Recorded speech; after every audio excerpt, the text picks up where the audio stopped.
तो welcome back. आज की वीडियो में हम लेके आए गाइस आपके लिए आज जो जेके बॉस में पेपर हुआ है। एक्चुअली जेके बॉस में ये पेपर हुआ है आज 25 और केमिस्ट्री का पेपर है सेट जेड। तो कुछ एमसीक्यू हैं जो हम सॉल्व करेंगे गाइस, और उसके बाद लॉन्ग आंसर और शॉर्ट में भी देखेंगे। तो चलिए देखते हैं। पहला क्वेश्चन था गाइस आपको कि the molarity of an aqueous solution of NaOH containing 8 gram in 2 litre of the solution is. तो यहाँ पे आपसे पूछा गया था मोलैरिटी निकालना, ठीक है। मोलैरिटी आप चेक कर सकते हैं। क्वेश्चन था कि molarity of an aqueous solution of NaOH containing 8 gram. Given weight आपको दिया हुआ था, वॉल्यूम ऑफ सोल्यूशन और मल्टीप्लाई बाय 1000 आंसर लगाना था आपका, और इसका आंसर था गाइज आपका 0.2 मोल, ठीक है। Direct option B is the right answer. इसका ऑप्शन बी था। मैं डिटेल में सॉल्व नहीं कर रहा हूँ, एक्चुअली थोड़ा शॉर्टकट कर रहा हूँ। और क्वेश्चन नंबर 2 था गाइज आपका, which of the following aqueous solution do you expect have the lowest freezing point. यहाँ पे इनमें से हमें बताना था कि इन दिए गए 4 ऑप्शन में से किसका सबसे कम फ्रीजिंग पॉइंट था, और वो था ऑप्शन हमारा option number A, that is 0.1 mole of glucose C6H12O6, ठीक है। तो ये ऑप्शन होना था, option A is the right answer, ठीक है। चेक करो आप, which of the following aqueous solution do you expect have the lowest freezing point. दिए गए चारों में से देखिए, ऑप्शन बी में हमारे पास था NaCl जिसमें आयनिक बॉन्ड रहेगा, ऑप्शन सी जो है सुक्रोज शुगर, और ऑप्शन डी में जो है बैरियम क्लोराइड। तो सबसे कम किस में था, that was 0.1 mole glucose C6H12O6। चलिए क्वेश्चन नंबर 3 में चलते हैं। देखिए गाइस, क्वेश्चन नंबर 3 क्या था, the reduction potential of an electrode. कहते हैं the reduction potential of an electrode, option थे increase with increase in concentration of ion, decrease with decrease in concentration of ion, और रिमेन अनइफेक्टेड, और option D था increase with increase of temperature. तो बिल्कुल सही answer जो इसका था 100%, that was the reduction potential of an electrode is increases with increase in concentration of ion, यानी कि option A is the right answer. इसका ऑप्शन ए जो है सही उत्तर था कि रिडक्शन पोटेंशियल जो है वो इंक्रीज होता है, reduction potential increase with increase in the concentration of ions. अगर आयंस की कॉन्सेंट्रेशन बढ़ाई जाए तो रिडक्शन पोटेंशियल भी इंक्रीज होता है, ठीक है। तो option A is the right answer. Question number 3 का ऑप्शन ए सही उत्तर था। चलिए क्वेश्चन नंबर 4 की तरफ चलिए। तो क्वेश्चन नंबर 4 में हमारे पास है the unit of rate constant for zero order reaction is. Guys यहाँ पे पूछा गया था कि अब यूनिट बताइए जीरो ऑर्डर रिएक्शन का। बहुत बहुत ज़्यादा इजी, ठीक है। मैंने एक ट्रिक बताया था आप लोगों को, और वो ट्रिक लगा के आप किसी भी रिएक्शन का ऑर्डर जो है निकाल सकते थे। तो यहाँ देखिएगा, चलिए तो गाइस देखिए हमें ऑर्डर कैसे निकाला जाता है, ठीक है।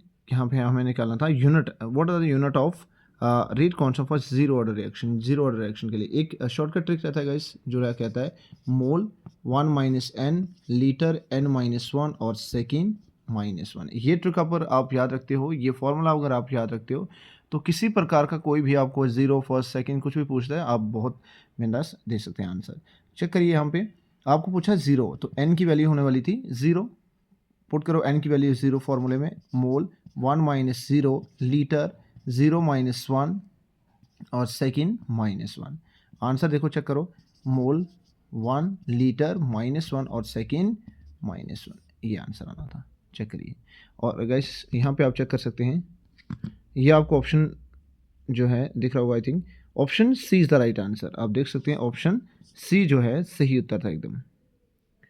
ऑप्शन सी देखिए, mole litre inverse second inverse, और यही आंसर था, mole litre inverse second inverse, ठीक है। चलिए क्वेश्चन नंबर 4 की तरफ चलते हैं गाइस, और क्वेश्चन नंबर 4 आपको पूछा गया था विच ऑफ द फॉलोइंग, एक second, which of the following the most reactive alkyl halide. पूछता है विच of the following is the most reactive alkyl halide.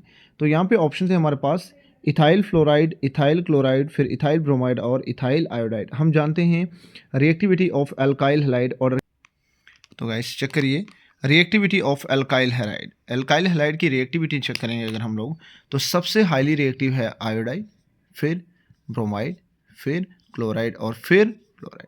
तो ये ऑर्डर रहता है रिएक्टिविटी ऑफ एल्काइल हैलाइड, ठीक है। तो आयोडीन सबसे पहले, ब्रोमीन, क्लोरीन और fluorine. This is the reactivity. तो सही उत्तर इसमें जो था वो था हमारा C2H5 और I। ठीक है, तो option D is the right answer. Option D जो है बिल्कुल सही उत्तर था और आपने यही चूज करना था। चलिए नेक्स्ट क्वेश्चन के लिए तो चलिए गाइस अगला क्वेश्चन देखते हैं। इथाइल अल्कोहल जो है can be distinguish from phenol by. ठीक है, यहाँ पे 4 ऑप्शन दिए गए हैं। Action of HCl, action of aqueous ferric chloride solution और एक्शन ऑफ अमोनिया या एक्शन ऑफ एसिटिक एसिड। चलिए, तो इसमें जो सही उत्तर था कह रहा है कि इथाइल अल्कोहल जो है उसको अगर डिस्टिंग्विश करना था हमें किससे, फिनोल से। इथाइल अल्कोहल को अगर हमें डिफ्रेंशिएट करना था किससे, फिनोल से, तो कहता है किस मेथड से किया जाएगा। तो option B is the right answer guys. Option B जो है हमारा सही उत्तर था। एक्शन ऑफ, देखिए चेक करिए, action of aqueous ferric chloride solution, aqueous FeCl3 से रिएक्ट करना। तो option B is the right answer, ये सही उत्तर था इसका। चलिए नेक्स्ट क्वेश्चन की तरफ चलते हैं guys. Aniline on reaction with acetyl chloride give very very easy reaction. ठीक है गाइस, ये पूछता है कि अगर हम लोग एनिलीन को रिएक्ट करते हैं एसिटाइल क्लोराइड के साथ तो हमें क्या मिलता है। That is option C, acetaldehyde. ठीक है, ये मिलता है हमें ऑप्शन सी जो है आपका एस्टिंगल्डिहाइड।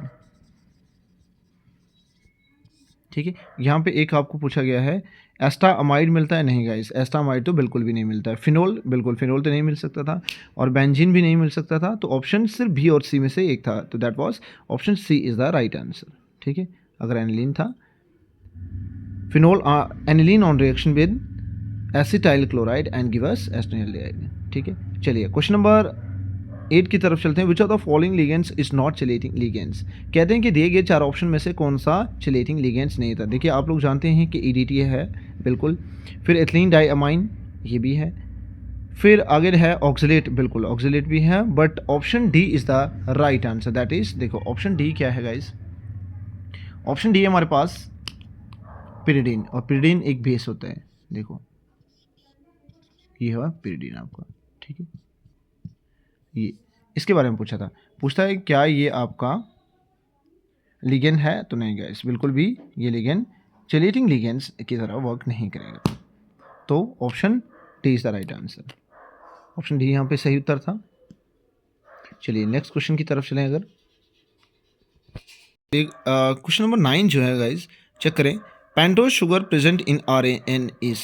कहते हैं pentose sugar present in RNA is, क्या आंसर आना था, ग्लूकोज, डीऑक्सीराइबोस, राइबोस या फ्रैक्टोज। तो राइट आंसर इसका ribose. Option C is the right answer, ribose. ठीक है, option C is the right answer, ribose. ठीक है, ये सही उत्तर था। और लास्ट क्वेश्चन जो है, vitamin E is also called. ठीक है, कहते हैं कि विटामिन E जो है उसको हम क्या कह सकते हैं, ऑल्सो कॉल्ड, क्या साइनोकोबालामाइन कहते हैं, बिल्कुल भी नहीं, क्या टैकोफिरोल कहते हैं, और लैक्टोफ्लेविन कहते हैं या स्कोबिक एसिड कहते हैं। तो राइट आंसर था टैकोफिरोल। ऑप्शन बी इज द सही आंसर,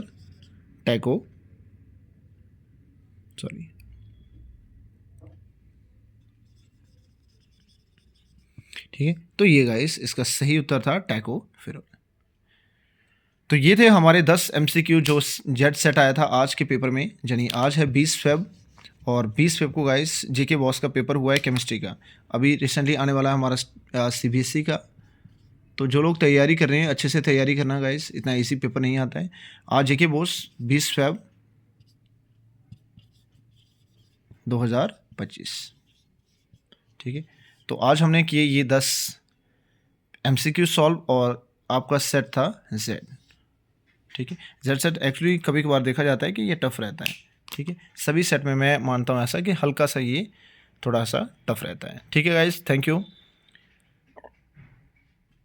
तो आगे की वीडियोस के लिए आप लोग डेफिनेटली हमें सब्सक्राइब कर लेना, ताकि हम लोग और अच्छी सी वीडियो चलाएं आपके लिए, और एक मोटिवेशन मिले गाइस। तो all the very best guys आपके सभी आने वाले पेपरों के लिए। जो भी पेपर आपके पेंडिंग हैं, अभी आने बाकी हैं, उन सब के लिए आपको और ऑल द वेरी बेस्ट। तो चलिए, थैंक यू।